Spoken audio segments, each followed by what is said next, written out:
चीज़ मैं आपको और बताऊं, जिस तरीके से लोग कहते हैं सर कोई अच्छा सा इंस्टीट्यूट बता दो जहां हम पैसे देकर पैसा कमा लें, यानी कि उससे कुछ सीख लें, और जिस तरीके से उनके सूत्र होते हैं, उनके उपाय होते हैं, उस उपाय को कर कर हम भी उस तरीके से फ्यूचर ऑप्शन में इंट्राडे में पैसा कमा लें।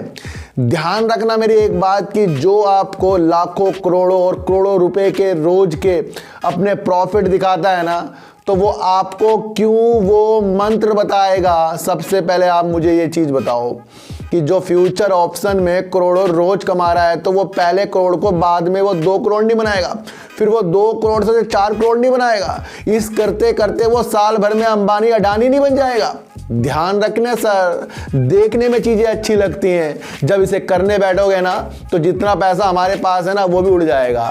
तो हमें क्या करना है, अगर हमें फ्यूचर ऑप्शन इंट्राडे में अपने फ्यूचर की चीज़ें देखनी है तो हमें जिससे भी सीखना है, सिर्फ सीखना है कि इसमें काम किस तरीके से होता है, किस तरीके से किया जाता है, जिस तरीके से वो कर रहे हैं। देखो तो सबके अपने अपने फार्मूले होते हैं फ्यूचर ऑप्शन इंट्राडे में, बैंक निफ्टी में, तो उनके ये अपने फॉर्मूले हैं। अब उस फॉर्मूलों में उनके पास ज़्यादा पैसा होता है, यानी कि उनको अगर लॉस भी हो गए ना, वो दोबारा से पैसा डाल देंगे उस फॉर्मूले को सक्सेस करने के लिए। और हमारे पास क्या है, हमारे पास इतना पैसा खोने के लिए नहीं है। इसलिए मैं ज़्यादा से ज़्यादा, जिस तरीके से लोग कहते हैं सर उसने 1 लाख कमा लिए, 4, 5, 10, अरे जो जितने कमा रहा है वो आपको मुझे क्यों बताएगा। ऐसी अगर किसी को मणि मिल जाए तो वो हमें देगा या अपना आप कोई बहुत अमीर करेगा।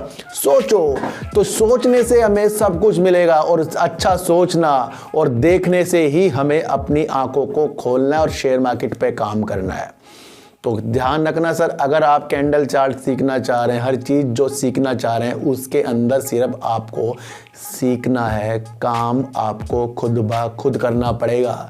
किसी के प्रॉफिट कमाने से वो प्रॉफिट आपको नहीं मिलेगा, ये ध्यान रखना। वो अपने लिए कमा रहा है और जो फार्मूला लगा रहा है वो अपने द्वारा लगा रहा है। उस फार्मूले में काम करके कई लोग बर्बाद हो गए, फिर कई लोग कहते हैं सर उसकी फीस दे दी थी, उसने मुझे बर्बाद कर दिया। तो अपने ऊपर विश्वास, काम के प्रति विश्वास, और अगर ज़्यादा हम सक्सेस नहीं हो पा रहे हैं इंट्राडे ऑप्शन में, तो ध्यान रखना सिर्फ इन्वेस्टिंग में काम कर लो और दूसरा काम भी पकड़ कर चलो। ये बात मैं इसलिए बता रहा हूँ कि जिस तरीके से मैं आपको इन्वेस्टमेंट करने के लिए प्रेरित करता हूँ, ना कि शेयर खरीदने के लिए, क्योंकि मैं शेयरों की साइकोलॉजी न्यूज़ बताता हूँ और उस अनुसार ही आपको काम करना पड़ेगा। ये चीज़ें जो होती हैं जो मैं आपको सिखा रहा हूँ, मैंने आपको ये नहीं कहा कि आप करोड़पति बन जाओगे, लेकिन मैं आपको एक चीज़ सिखा रहा हूँ कि हमें काम किस तरीके से न्यूज़ के अनुसार सीखा जाएगा और क्यों न्यूज़ जो है शेयरों पे इफेक्ट डाल देती है। तो हल्के हल्के प्रॉफिट भी अगर हम आते रहे तो हम बहुत दूर तक जाएंगे ही जाएंगे, आपको समझ कर चलना पड़ेगा।